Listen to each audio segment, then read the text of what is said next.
वे पदार्थों का आंकलन एस्टिमेशन ऑफ मटेरियल्स विषय पर बहुत ही महत्वपूर्ण जानकारी प्रदान करती हैं। जैसा कि आपने पहले बताया था, यहाँ आपके लिए उसी शिक्षक शैली टीचर्स स्टाइल में एक विस्तृत स्क्रिप्ट तैयार है जिसे आप अपनी वीडियो के लिए उपयोग कर सकते हैं।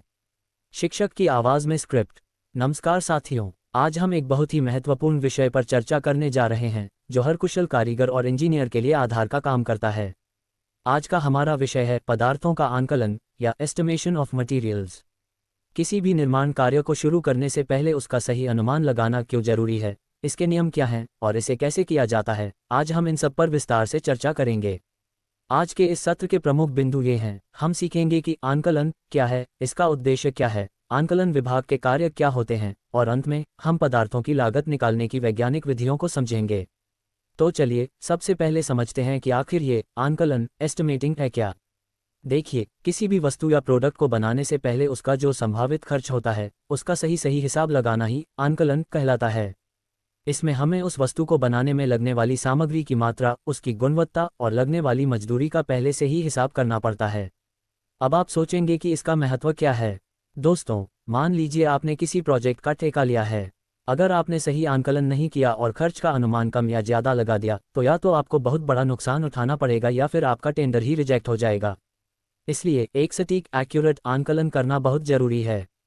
इसके मुख्य लक्ष्यों में शामिल है कारखाने की नीति तय करना, टेंडर भरने में मदद करना और ये तय करना कि कोई पार्ट खुद बनाना सस्ता पड़ेगा या बाहर से खरीदना। इसके बाद आता है हमारा आंकलन विभाग, एस्टिमेटिंग डिपार्टमेंट। इस विभाग के लोग बहुत ही जिम्मेदारी का काम करते हैं। उनका मुख्य काम है निर्माण के लिए जरूरी अलाउंसेस का ध्यान रखना, श्रमिकों की मजदूरी वेज रेट्स तय करना और कच्चा माल बाहर से खरीदने पर उसकी सही लागत का पता लगाना। एक अच्छे आंकलनकर्ता एस्टिमेटर में ये गुण होने चाहिए। उसे इंजीनियरिंग ड्राइंग्स पढ़ने में महारत हासिल हो, उसे मशीनों की कार्यक्षमता का ज्ञान हो, उसे बाजार में मिलने वाले मटेरियल के भाव पता हो और उसे बिजनेस मैनेजमेंट की भी समझ हो। अब हम आते हैं सबसे महत्वपूर्ण भाग पर, पदार्थ की लागत, मटेरियल कॉस्ट कैसे ज्ञात करें।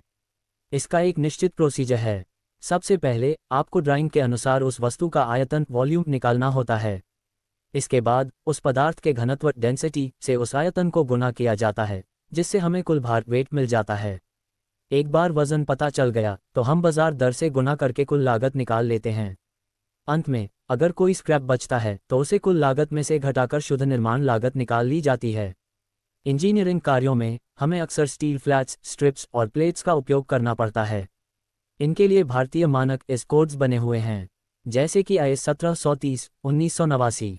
हमें ये सीखना होगा कि ड्राइंग में दी गई मोटाई, चौड़ाई और लंबाई का उपयोग करके टेबल से कैसे हम प्रति मीटर भार ज्ञात कर सकते हैं। उदाहरण के लिए, यदि हमें स्टील की एक पट्टी का वजन पता करना है तो हम उसकी चौड़ाई और मोटाई को मानक टेबल में देखते हैं और प्रति मीटर भार निकालकर उसे कुल लंबाई से गुणा कर देते हैं। इसमें गणितीय आकृतियों जैसे आयत, वर्ग, त्रिभुज और वृत्त के क्षेत्रफल का सूत्र लगाना हमें आना चाहिए। आज के सत्र में हम इन नियमों पर गौर करेंगे। सबसे पहले हमें भारतीय मानक IS 800 1989 के अनुसार इन आकारों के वर्गीकरण को समझना होगा। दूसरा, हमें ये जानना होगा कि सेक्शन चार्ट की मदद से प्रति मीटर भार कैसे देखा जाता है। और तीसरा, हम जटिल आकृतियों जैसे स्टेप पुली का आयतन निकालकर उसका कुल भार निकालना सीखेंगे। चलिए सबसे पहले बात करते हैं इस्पात चैनल, स्टील चैनल की। जब आप किसी चैनल को देखते हैं तो उसके मुख्य आयामों को D गहराई और B चौड़ाई से दर्शाया जाता है। उदाहरण के लिए, अगर कहीं मग 200 लिखा है तो इसका मतलब है कि यह एक मध्यम भार वाला चैनल है जिसकी गहराई 200 मिलीमीटर है। इसी तरह भारतीय मानकों में ISJC जूनियर चैनल, ISLC हल्के चैनल और ISMC मध्यम भार वाले चैनल जैसे वर्गीकरण दिए गए हैं। इनके वजन के लिए आपको बस चार्ट में इनकी गहराई देखनी है और उसके सामने लिखे वेट को अपनी कुल लंबाई से गुणा कर देना है। इसके बाद आता है स्टील बीम। बीम का उपयोग भारी संरचनाओं को सहारा देने के लिए किया जाता है। इन्हें ISJB जूनियर बीम, ISLB हल्की बीम और ISMB मध्यम बीम जैसे नामों से पहचाना जाता है। आप चार्ट में देखेंगे कि हर बीम के लिए उसका अनुप्रस्थ काट, क्रॉस सेक्शन एरिया और भार पहले से ही निर्धारित है। अब थोड़ा गणितीय अभ्यास करते हैं। आपकी किताब में एक बहुत अच्छा उदाहरण दिया गया है स्टेप पुली का। ऐसी आकृतियों का वजन निकालने के लिए हम उसे अलग अलग भागों में बांट लेते हैं। जैसे यहाँ पुली को 4 भागों A, B, C और D में बांटा गया है। हम हर भाग का आयतन फ्रैक पाई 4 टाइम्स D 2 टाइम्स L सूत्र से निकालते हैं। जब हमें सभी भागों का कुल आयतन मिल जाता है तो हम उसे पदार्थ के घनत्व डेंसिटी जैसे ढलवां लोहे के लिए 7.2 ग्राम घन सेमी से गुणा कर देते हैं। इस तरह हमें उस पूरी पुली का वजन पता चल जाता है। एक और महत्वपूर्ण चीज़ है स्टील की छड़ें, स्टील रॉड्स। चाहे वो गोल राउंड हो, चौकोर स्क्वायर हो या षटकोण हेक्सागोनल, इन सब का वजन चार्ट में उनकी मोटाई के आधार पर दिया होता है। उदाहरण के लिए एक 16 मिलीमीटर व्यास वाली राउंड रॉड का प्रति मीटर वजन आप सीधे चार्ट से देख सकते हैं। सबसे पहले बात करते हैं आंकलन की परिभाषा पर। किसी भी वस्तु या प्रोडक्ट को वास्तव में बनाने मैन्युफैक्चरिंग से पहले उसका संभावित खर्च प्रोबेबल कॉस्ट ज्ञात करने की प्रक्रिया को ही आंकलन कहते हैं। इसमें वस्तु बनाने के लिए आवश्यक सामग्री की मात्रा, गुणवत्ता और उस पर होने वाले श्रम लेबर का हिसाब पहले से लगा लिया जाता है। अब सवाल उठता है कि इसका महत्व क्या है। किसी भी टेंडर को भरने से पहले आंकलन करना बहुत जरूरी है। यदि आंकलन बहुत अधिक ओवर एस्टिमेशन किया गया तो टेंडर मिलना कठिन हो जाता है, और यदि बहुत कम अंडर एस्टिमेशन किया गया तो निर्माता को भारी आर्थिक नुकसान उठाना पड़ सकता है। इसलिए एक कुशल फिटर को हमेशा सटीक एक्यूरेट आंकलन करना चाहिए।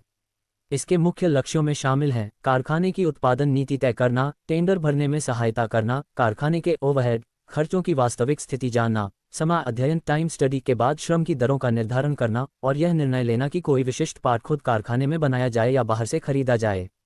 अब हम बात करते हैं आंकलन विभाग एस्टिमेटिंग डिपार्टमेंट के कार्यों के बारे में। इस विभाग के मुख्य कार्य ये हैं: विभिन्न निर्माण प्रक्रियाओं के लिए आवश्यक अलाउंसेस प्रदान करना, श्रम समय की गणना करके श्रम लागत लेबर कॉस्ट निकालना, और यदि कोई पार्ट बाहर से खरीदना है तो उसके मूल्य का निर्धारण करना। साथ ही भविष्य के लिए रिकॉर्ड सुरक्षित रखना और उत्पादन डिजाइन में सुधार के लिए सलाह देना भी इसी विभाग की जिम्मेदारी है।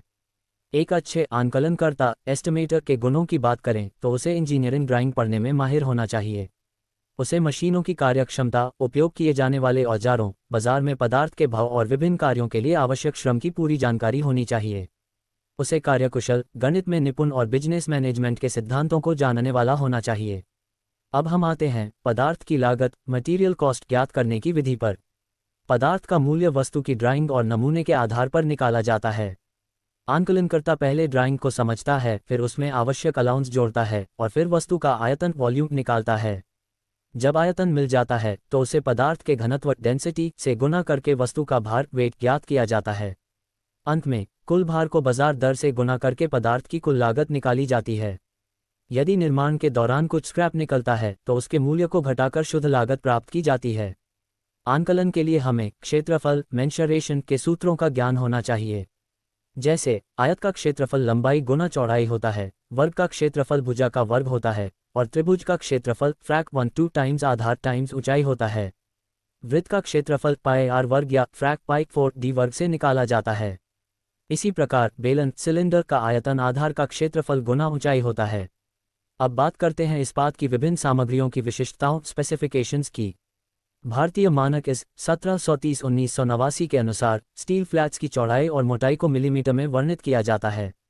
उदाहरण के तौर पर 50 ISFT 10 का अर्थ है 50 मिलीमीटर चौड़ी और 10 मिलीमीटर मोटी फ्लैट पट्टी।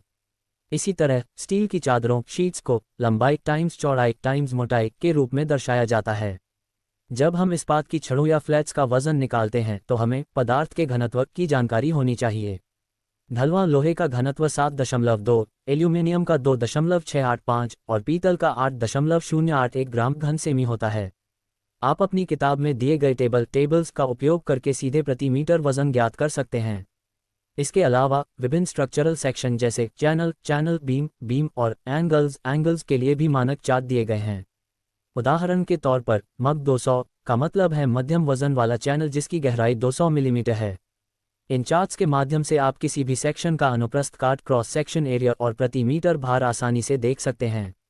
अंत में आइए एक उदाहरण देखें। स्टेप पुली का वजन निकालने के लिए हम उसे अलग अलग भागों A, B, C, D में बांटते हैं। हर भाग का आयतन निकालते हैं, उन्हें जोड़ते हैं और फिर घनत्व से गुणा करके कुल भार ज्ञात करते हैं। इसी प्रकार यदि किसी पदार्थ का मूल्य दिया हो तो हम कुल भार को दर से गुणा करके पूरी लागत निकाल सकते हैं। ये प्रक्रिया हर फिटर के लिए सीखना अत्यंत आवश्यक है ताकि वह कार्यशाला में सटीक और किफ़ायती उत्पादन कर सके।